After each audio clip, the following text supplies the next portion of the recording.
All right. So today we're going to spend probably not as much time as normal, just kind of going over the first essay prompt and talking about developing an introduction. So that's what we're going to be working on this week, is developing that intro and then kind of brainstorming some ideas for what we're going to write about for our first essay prompt. Thanks for being flexible with not having class on Monday, right? On Monday, like both my kids woke up with some COVID symptoms, and their school required that I bring them and get them tested, and so I went and took care of that, and had to go do that in the morning.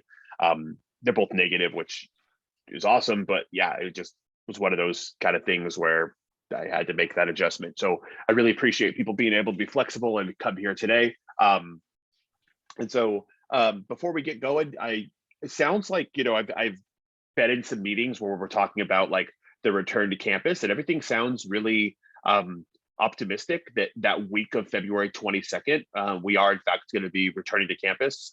So I'll kind of keep you updated as we get closer. Right, we're finishing up week 3 this week, and then we've got a couple more weeks, and then we should be back on campus after the President's Day weekend. So I will keep you updated when we have a class closer to the return to campus. We'll spend some time talking a little bit about like, where we're meeting, show you on a quick little campus map in case you're new to coming to campus. It's a little quieter on campus than it was in the past. So it's like, I want to make sure that people know kind of like where they're going.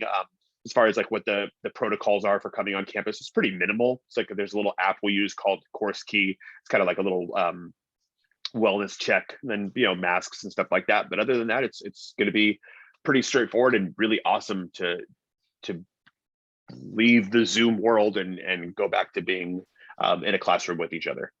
So we'll talk about that as we get closer. But let me just go, and I'm going to share my screen, and we'll talk a little bit about what we're working on this week.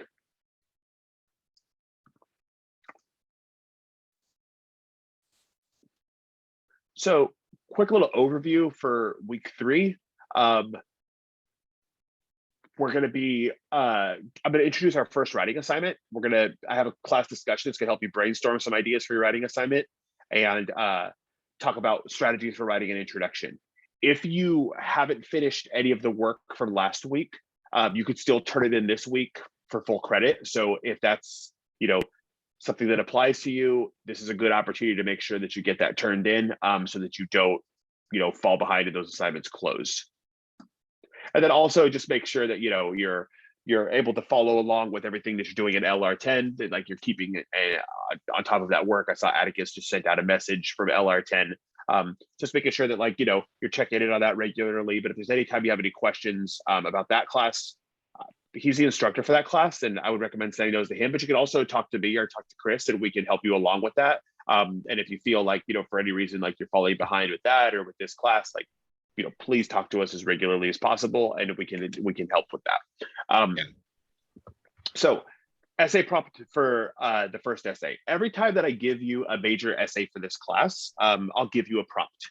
And this is true for just pretty much every writing assignment that you should have in college, right? Like the prompt kind of breaks down the expectations of the writing assignment. As far as like a little bit of background, what's required on the assignment, how you're assessed for the writing, all that kind of stuff, right? So like, this is one of those things that like, again, every time I give one of the major essays, I'll give you a prompt and I'll go over the prompt for this essay with you. And in addition to giving you the prompt, next week I'll talk about this, but I'll also give out what's called a grading rubric, which is the tool that I use to grade your essays. I'll talk about my grading process next week, but I try to make the grading process as transparent as possible with you. So like, exactly what I'm looking for as I'm assessing your writing, where I'm putting point value, all that kind of stuff. So it's like, I want that to be super clear. And then also, anytime that you have questions about a grade or anything like that, like I'm more than open to be able to meet with you and kind of talk through my comments, talk through my rationale on the grade that you earned and all that kind of stuff. So again, we'll talk about the grading process for our first essay next week. But today I want to spend some time going over the essay prompt and talking through a little bit about what the requirements are for this first essay. So the essay prompt is just right here. You can just click this, it'll download. I'll just open up a file preview and we'll talk through it here. Okay, so all my prompts are going to be set up pretty similar to this. Over the course of the semester, they'll get more sophisticated, where there'll be, more information, maybe more requirements for the assignment. But they're all going to have a very similar structure as far as kind of a quick little background, some directions, and then like some criteria for success, right? So background for this writing assignment, we spent the last couple of weeks reading through a couple things, Sherman Alexie and Phuc Tran, right? They both write about how objects, people, or memories were significant in shaping their educational journeys, right? So for example, in Superman and Me, Alexie analyzes the impact his father's love for books had on his life and how a Superman comic book was responsible for teaching him how to read.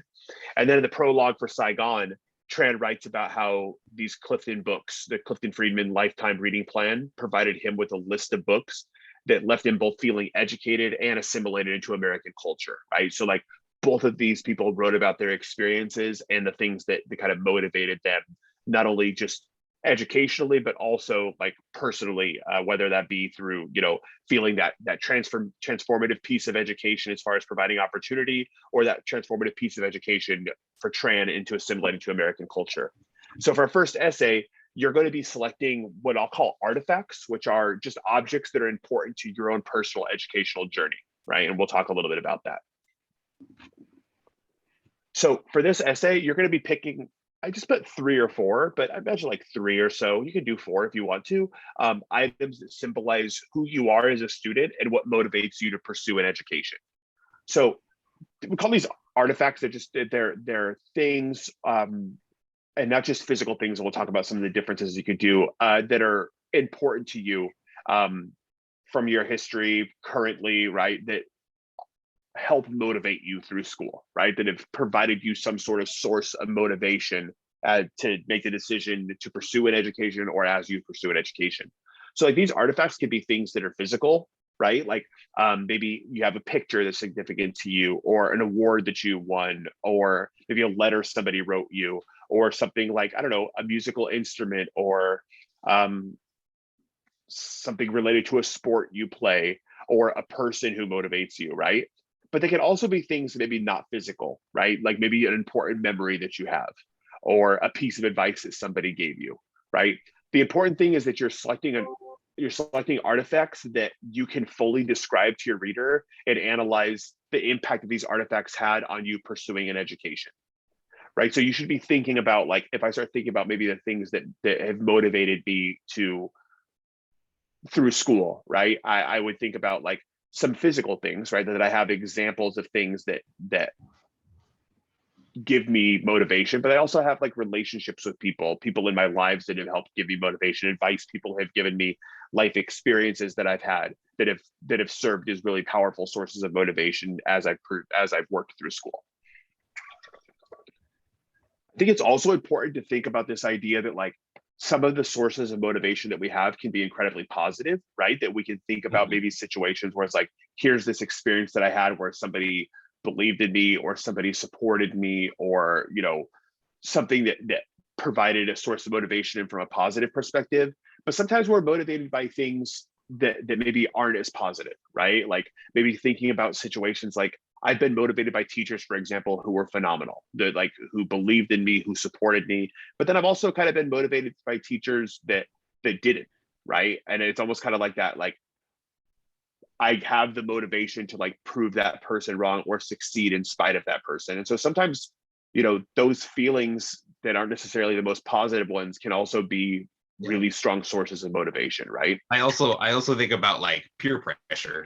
I think part of my motivation for going into college was that my brother was going into college, like, and I didn't want to feel lesser than that, right? Like that wasn't necessarily a positive emotion, but it was a big part of motivation.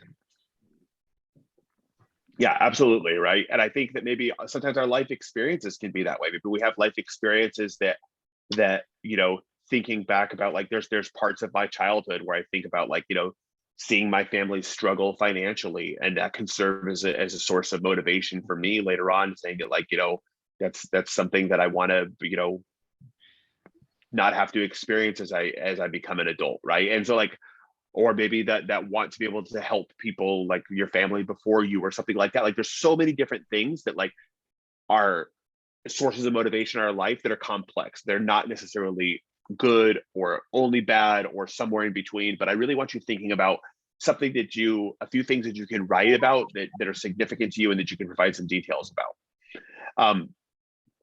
And so, for example, if I was thinking right now and kind of brainstorming a little bit, and I'll save that. I'm going to talk about that when we get to the discussion post, and then I'll share an example and show you how I would dive into that. So as far as criteria for success, this is just kind of what this essay should have, right? So you should contain an introduction, which gives your reader the context for the artifacts that we'll be describing and help present a clear thesis. And we're going to spend time focusing on developing an intro in just a few minutes. You should have a clear organizational plan so your reader can easily understand your essay. So next week, we're going to talk about building body paragraphs. And so one of the things to think about is maybe we're thinking about like why you put one idea first and then the next idea second and another idea last, right? So over the course of the semester, we'll really talk about like how we organize our ideas and the impact of how we organize our ideas can have on our reader and can have on our arguments. Each body paragraph, you want to make sure that you develop them with details and specific examples.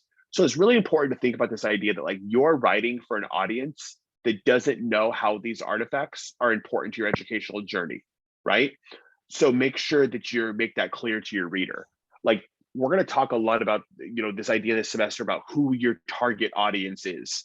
And when we're writing things, we want to make that assumption that like the reader doesn't have the background information or the context for our stories, right? I can't assume that you know all of the details about whatever I'm writing about. I can't assume that you understand the nature of the relationship that I might be writing about, or why the artifact is significant that I might be writing about, or what my academic goals were when I started as a student, right? Like those are all things that I have to make sure that I make clear to the reader, because we don't want to assume that the reader knows our story, right? Think about that's really important to be giving that reader context, right?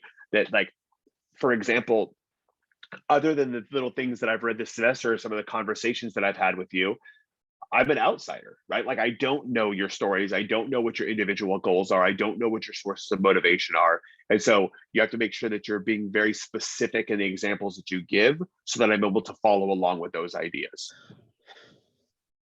And then we haven't talked about grammar or anything like that yet in this class. We will, but for now, I just want you to practice kind of like proofreading your paper after you write it as best you can, and we'll work on that over the course of this semester. And then the last thing is we're going to this semester focus on MLA formatting. Next week, we'll talk a little bit about like MLA headings. But for now, just think about this for this paper. It should be about 750 words, typed, double space, and written in 12-point font, right? But over the course of the semester, we'll spend some time talking about how to format papers for English classes and appropriate MLA documentation, how to do things like write works cited pages, provide in-text citations. So all of that's coming, right? But when it comes to this first essay, just want you, making sure it's typed, and we'll talk about how to put a heading on the paper and all that kind of stuff. Yeah, Hannah. Oh, you're muted. There you go. Yeah, I was trying to figure out how to unmute it. What kind of font do you want us to use? Like, is there a specific type of font? Typically in MLA format, it's just Times New Roman. That's usually like the default font that most word processors or Microsoft Word kind of sets to. So yeah, just Times New Roman is fine. Okay. Any other questions at all from the essay prompt?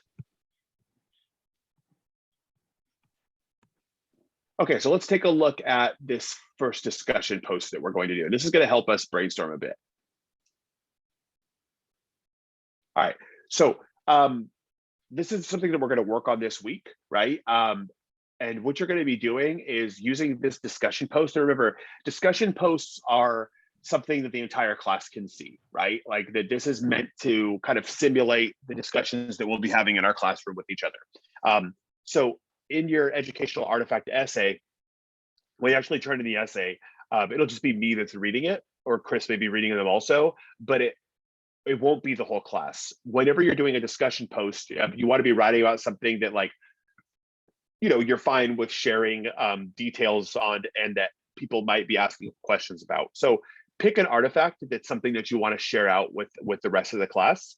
And then what you're going to do is, this discussion is going to be there to kind of help us brainstorm some ideas, and think about what information our reader will need to be able to feel like they can fully follow along with how this artifact is significant in our lives, right? So here's the directions. So in this discussion post, you're going to be sharing one artifact that you're thinking about exploring in the upcoming essay, and then give a detailed description about this item or this person or whatever the artifact is, and then try to explain how this artifact is an important part of your motivation to pursue an education.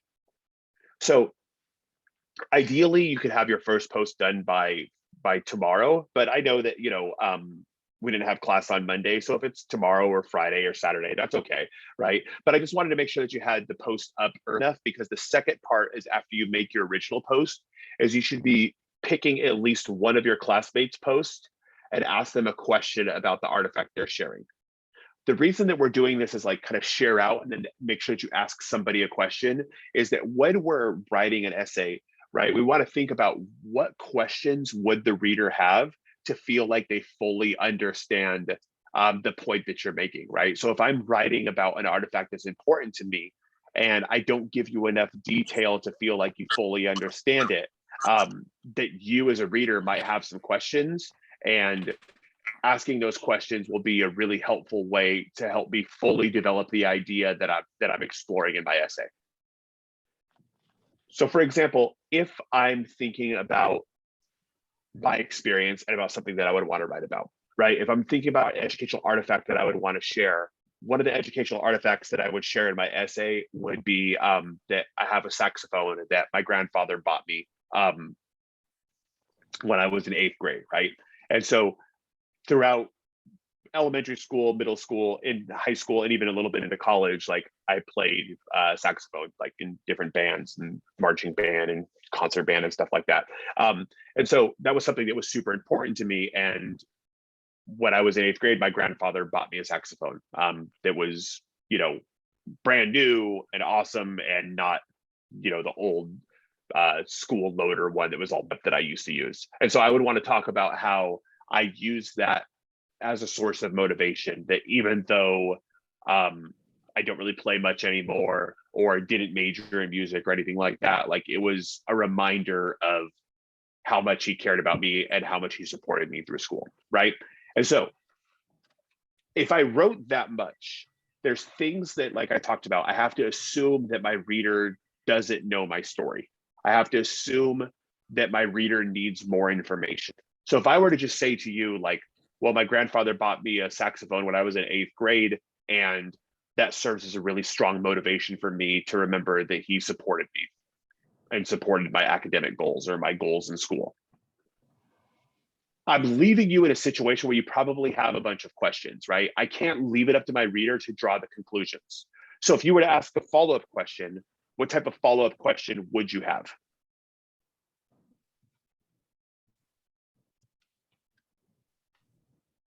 If I were to just say, my grandpa bought me a saxophone and it serves as a source of inspiration for me. So I would say, or I would ask, well, did you even play the saxophone? Yeah, so exactly. So maybe I would talk a little bit about, like, that, I played it all the time, that, like, my grandfather would go to every one of my concerts that he could, right? Anytime, like, I had a band review or anything like that, like, he was there, right? And I would give maybe some details about that would be really helpful. What other examples or details would you need as a reader to feel like you really understood how that was an important thing to me?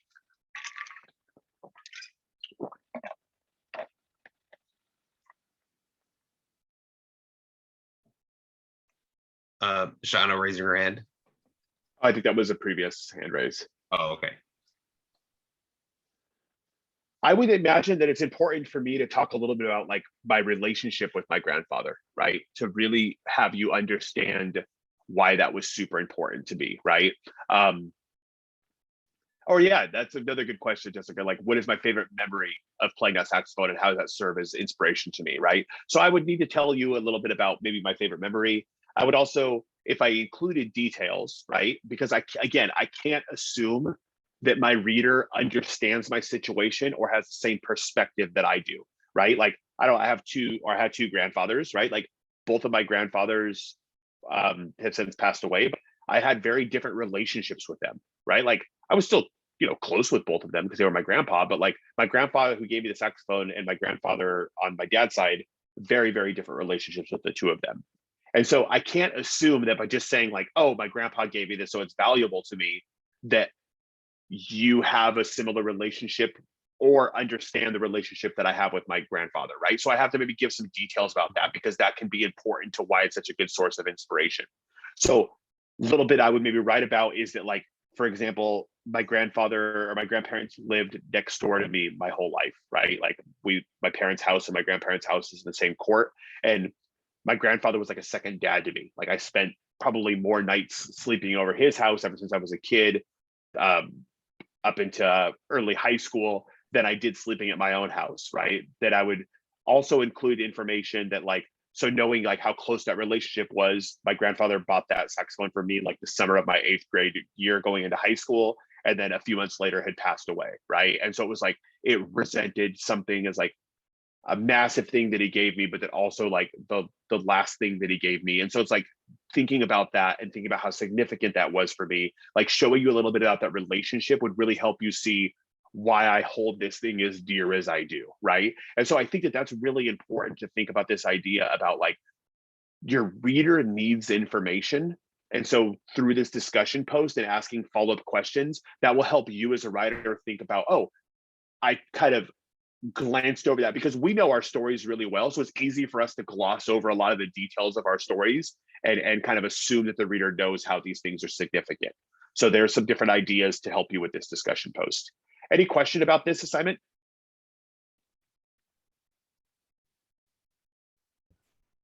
Yeah, I'm kind of confused. I came in kind of late and I Okay. don't know what we're doing. Okay. So what you're doing is I went over the essay prompt. I recorded this also. So I'll post the recording at the beginning of this, but the previous section on Canvas is focusing on what we're going to be doing for our first essay, which is writing about 3 things that motivate you through school.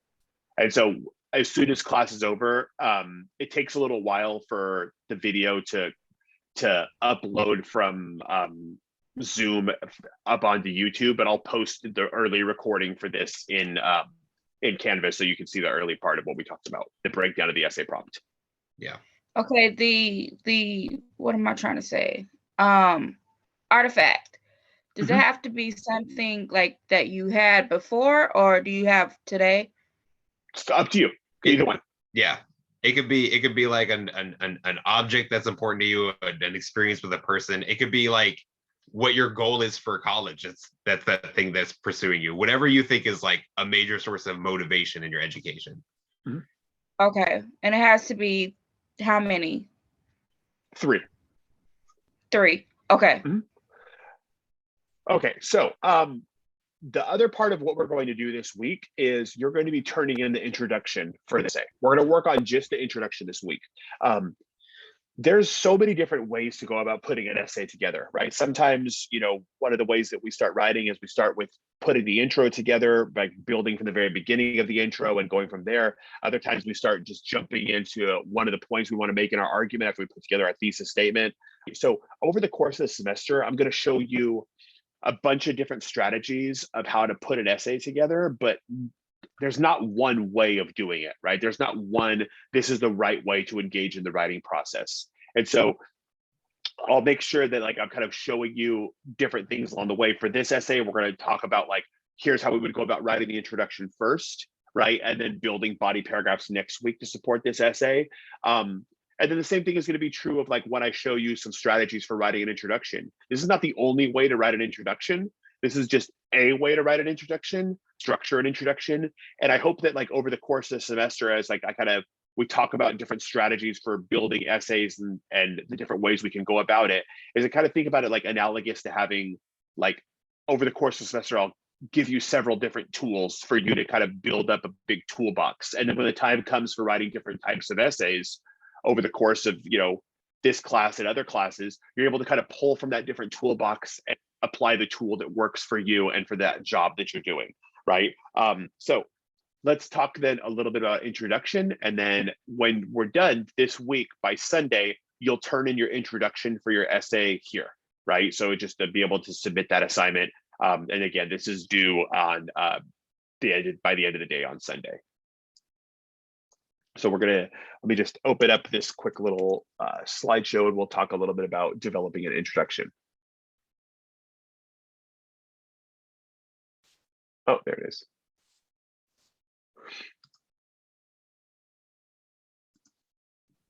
Yeah, Hannah? Do you want us to use Word doc for this, or does it matter between Word or Google Docs? I think either one is fine. Totally up to you. Yeah. I was just asking because I use Word doc.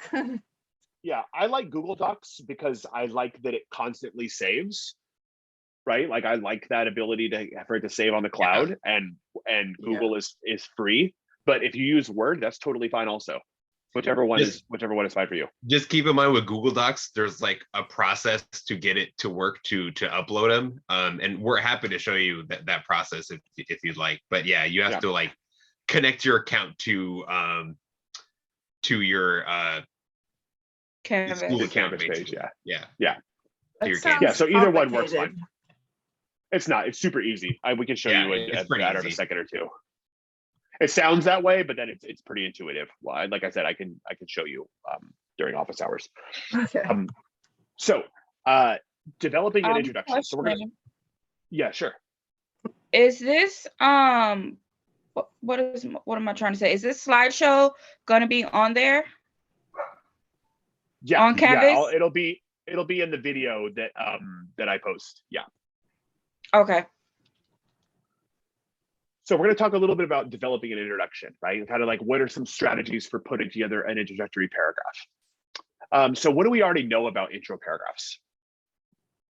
What are some different things that you maybe already know about what is an intro? What does an intro need to have? What are some of the components of an intro? What do we already know? Isn't an intro like when you're talking about everything that you're going to put in the essay? Sure, that's one of the things. Yeah, you maybe talk about maybe what's going to be part of your essay. Absolutely. But yeah, Jessica, a thesis is part of your introduction. We'll talk about what a thesis is, right? That's another part of your introduction. That's good. What else should an intro do? Idea, I'm sorry, what's that? a main idea of our topic. Yeah, so maybe it focuses on what the main idea of the essay is. Absolutely, right?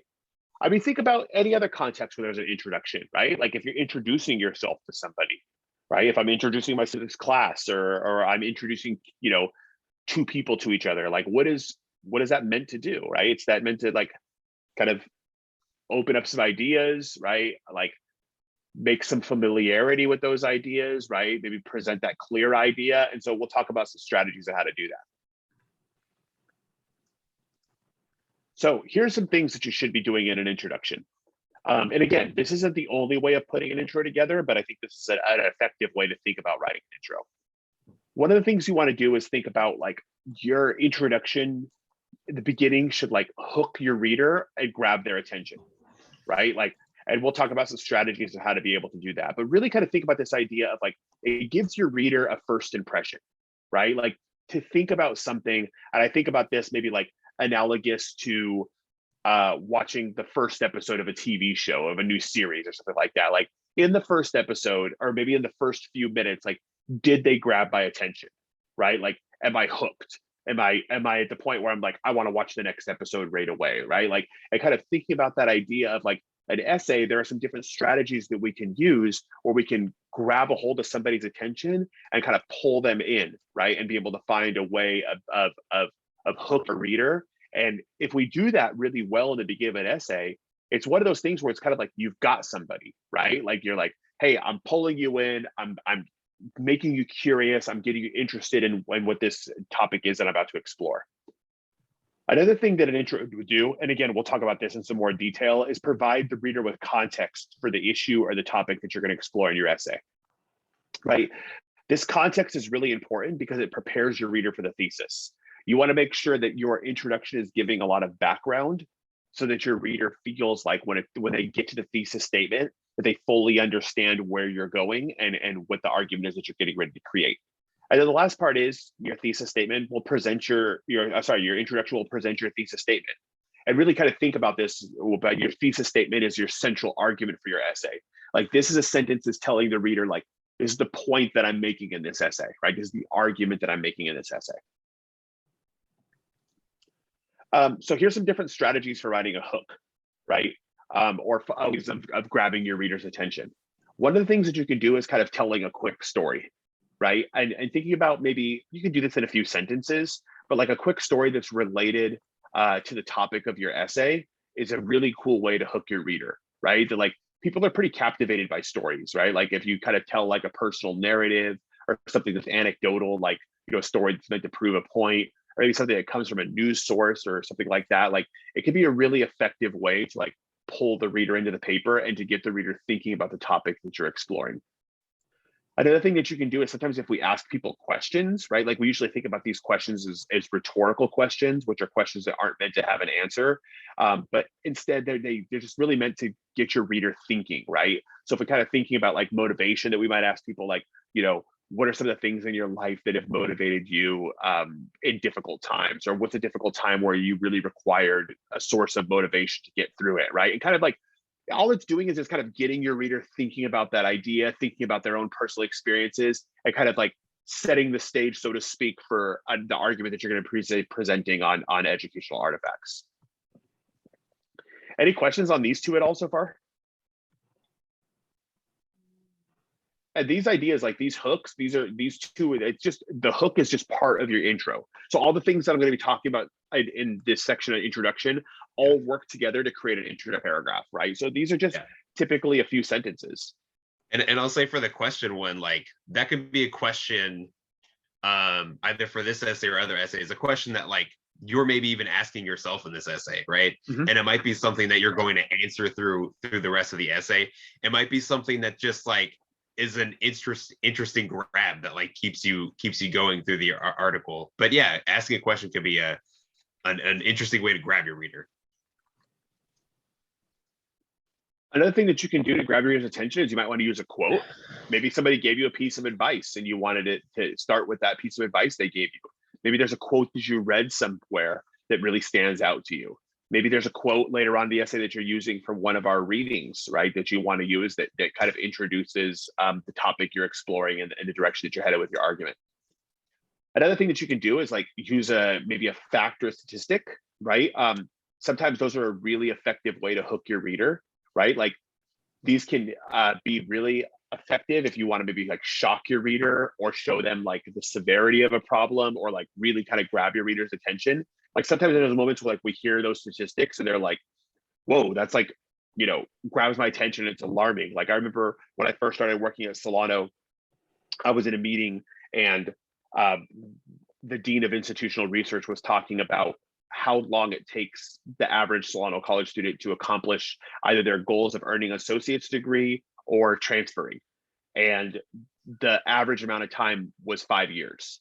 And that was shocking to me, right? Like, it was one of those things that was like, how can we do a better job of supporting our students so they can accomplish their goals in a shorter amount of time? But I remember when he said that, like, it really stuck with me, and it made me feel like, okay, he started with that statistic and then he created his argument on how we need to create better structural institutional change to be able to support our students. But from that statistic, I was like, I'm listening. Like, you've grabbed me, you've pulled me in, and now I want to hear more about this.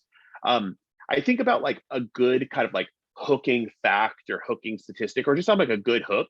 We see these a lot in social media, right? And they get labeled as clickbait, right? Like, that a lot of times if there's something that's like, here's this interesting idea or this question or this heading, it might be enough to get me to be like, I want to click that, I want to find that out, right? Like, so kind of think about that idea of like, we see these all the time, and if they're done well and they're kind of catered to us and they introduce a topic that we care about, then usually we're pretty likely to click, right? Like, I do that all the time when I'm like on, I don't know, YouTube, for example. Like, I was on YouTube a couple of nights ago and I like riding my bike a lot, and like one of the things that I saw was like, there was this YouTube video and it's like, top 5 tip professional cyclists on how to climb faster. And I was like, I want to learn how to climb up, hills faster on my bike.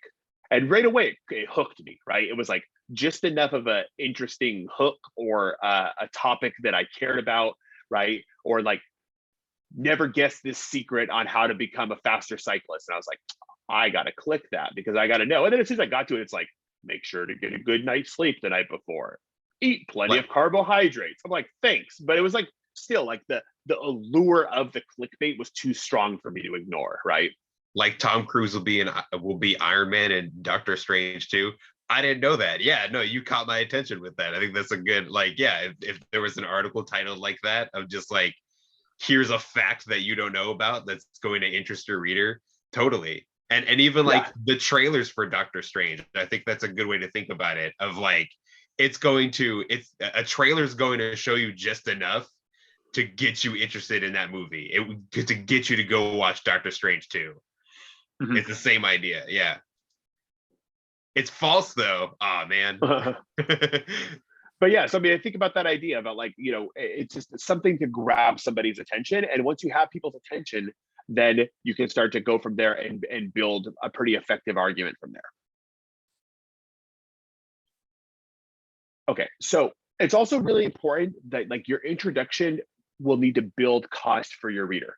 Like we talked about, your reader doesn't know your story, right? Your reader doesn't have your same background. They don't know the details about like what your individual goals are in the context of this essay, what your sources of motivation are. And so I think this is really important for you to think about this idea that like you've got to provide your reader with context so that they feel like they're ready to follow your thesis statement, to understand the point that you're making in your thesis, right? And so we'll look at some strategies on how to do that in a second. So maybe kind of think about things that you can do, like you might need to define key terms or concepts that are unfamiliar, or maybe introduce an issue or topic that your reader might be unfamiliar with. So what do we think a thesis statement is? What's your definition of a thesis statement?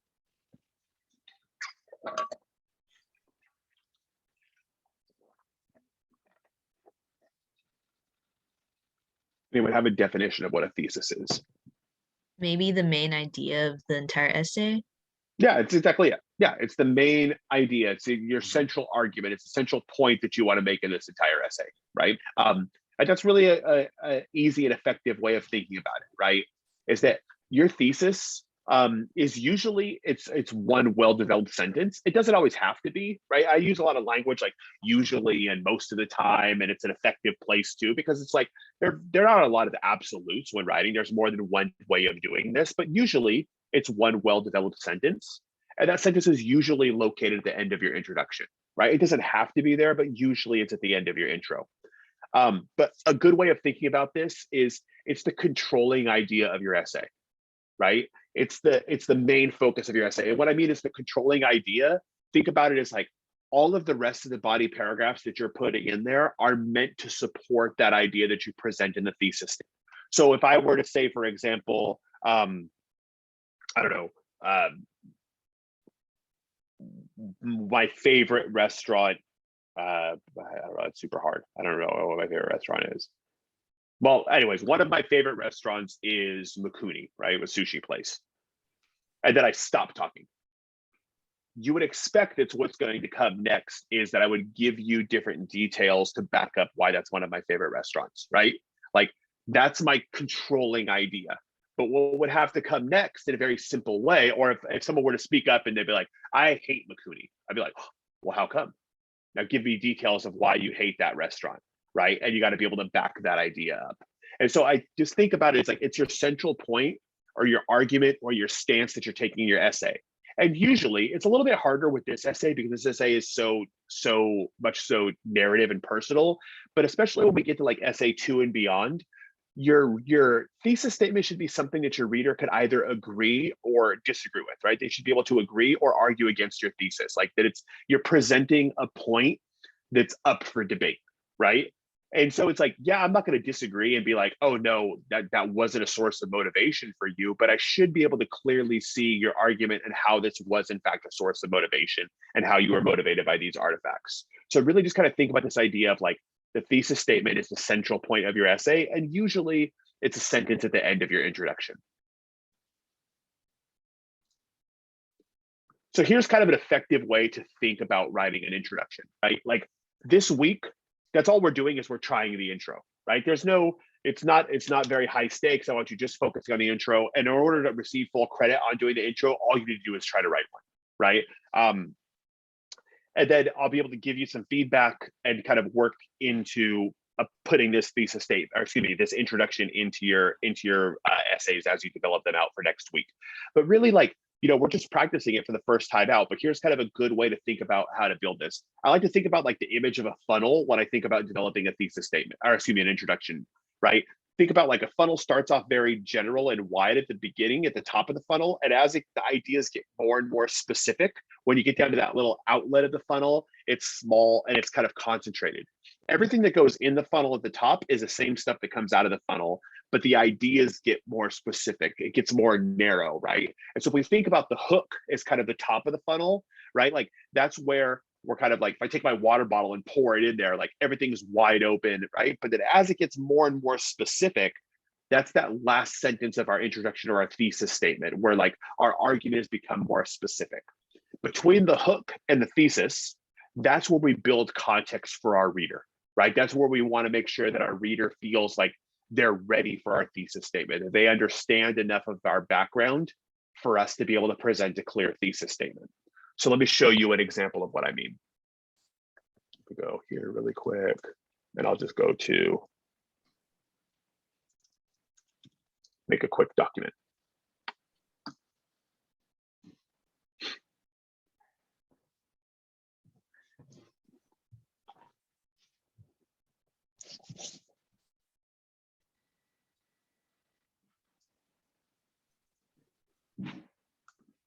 Okay, so here's a thesis statement that I want, right? And I recognize that this is what I want my reader to understand in my thesis statement. When I started as a student at Solano College, it was very important for me to have these artifacts to help me stay motivated, right? So this is what I want to argue. This is the idea that I want my reader to know, that when I started as a student at Solano College, it was very important for me to have these artifacts to help me stay motivated. Let's pretend that's the last sentence in my introduction, right? Let's pretend that this is my thesis statement.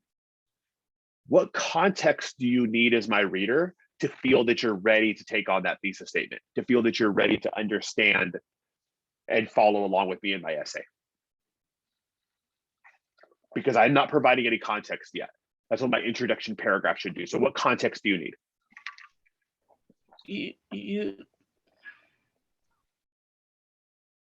Yeah, go ahead, Morgan. You need, what are the artifacts? Yep. We don't know what you're talking about. Exactly. Yeah. Good. That's one thing I need to make sure. I need to make sure. Now, I don't need to go into the artifacts in a ton of detail, right? But I need to kind of hint on them a little bit. Think about that like it's like a good trailer for a movie. It doesn't give you every detail of the movie, because otherwise you don't need to see the movie, but just enough information to feel like, okay, I'm following along and I know what they are, right? So I need to know a little bit about like, what are the artifacts, right? And think about like, don't give, and go ahead, Chris, sorry. And I think with that, like, think about what information is specifically needed for what you're talking about, right? Like, let's say one of my artifacts is I'm talking about my mom, right? Okay. Like, I'm not going to introduce my mom as like, my mom really likes to play tennis on the weekends, because that's not really like that might be true, but like that's not connected to what I'm trying to talk about in the article. Like, let's say I'm going to be talking about like my mom is an inspiration because she was a teacher and motivated me towards education in that way. Like, so I'm going to introduce her in that way. I'm going to introduce her as a teacher. So think about that when you're introducing your artifacts. Like, what information is important for what you're trying to tell in your essay? Exactly. What other context do you need? If this is my thesis statement, what other context do you feel that you would need from me as I'm developing my introduction?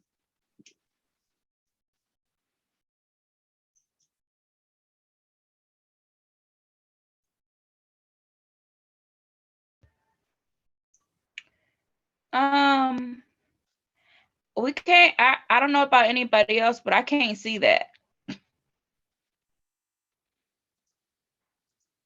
Better? What the artifacts mean to you? Yeah, you can get into that a little bit. Yeah, a little bit. It's You a little can better. You can get into a little bit about like, your relationship with the artifacts if you're talking about people or like an object. Just again, going back to that idea of like, don't give out too much information because you're still like going to really flesh those out when you get to your body paragraphs. But yeah, you can introduce of like, here's a taste of my relationship to this object. Mm-hmm. Or maybe a way to think this context I would really need. If I say it's very important for me, then why?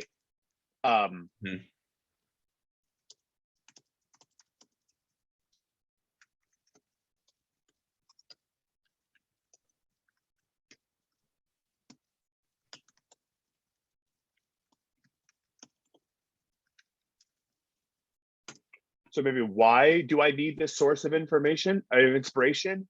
And why is it important that I have these artifacts? So it would be important for me to maybe write about, like, from my experience, like when I started Solano, I was really anxious, right? Like I didn't feel confident as a student. I needed a lot of support. Like I was really unsure about myself and my ability as a student. So it's like, it was really important to me to have something to help me stay motivated, because it was really hard for me throughout my life to be motivated in school, and I wanted to find that confidence, right?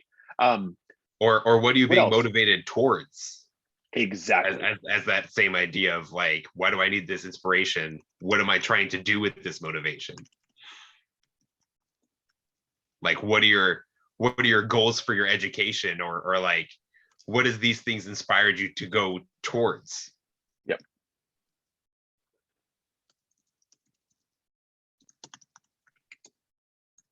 So kind of, what am I working for? What are my goals for my education? Mm-hmm. These are all details that you would need to feel like you have a context for my essay, right? These are all details that I would need to provide in my introduction to prepare you for this thesis statement, right? So by answering these, now maybe you know a little bit about like what my goals are. Maybe you know a little bit about like what my background is. You know a little bit about like my mindset when I started as a student, or my mindset currently, or whatever the case is. But this is really important to think that like, you can't take for granted the fact that your reader doesn't know your experience, right? And that you need to give the reader details to be able to follow along with this idea. Does that make sense of what you'll be doing for building your introduction for this essay? So all that's basically the go ahead, context. So all that's basically the context for the intro. Exactly, right. Okay. In my case, this would be context that I would need to provide if this was my thesis statement. Absolutely. Yeah, Morgan, you had your hand up? I was gonna ask the same thing, if all of that was supposed to be like what you're building up for the introduction. Yep, these would be questions or kind of direction that I would go to help give my reader context. Absolutely. Okay. So for this week then, all you're doing is you're just going to, in here, take a shot at writing an introduction. There's no set length that an intro has to be. I think for this essay, it varies. It depends on, the context, the assignment that we're writing, how long an intro is, right? It's kind of like me saying, like, how long does it take me to cook dinner? Well, it depends on what I'm cooking. It depends on how much time I have. It depends on a lot of things. If it's a night where like I'm taking my daughter to soccer practice and I come home really quick after that, maybe it takes me 15-20 minutes to cook something really quick, right? If it's a day where like I don't have anything going on and I want to spend time out back in my smoker, my barbecue, maybe it takes me 10 hours to cook, right? It just really depends. And so I think that like the same thing is true of a lot of context, and it's true of writing, right? Like there's no set amount of space that an intro has to be. It depends on the context of the essay. So for this essay, I would say your intro should be a well-developed paragraph that's probably about, I don't know, a quarter to a half a page, somewhere in that neighborhood, right? Like about a third of a page is a pretty good sweet spot. Mm-hmm. But later on in the semester, as we're writing, our research paper, your introduction will be about a page and a half long, right? So it just really depends on the situation and the context that'll make the decision on how long this needs to be. So for this, I would say probably in the neighborhood about like 5 to 7 sentences, right? Somewhere about like, a quarter to a half a page of writing. Any questions at all what we're doing this week? So really all we have left is the discussion post, right? And then the introduction that's due by Sunday.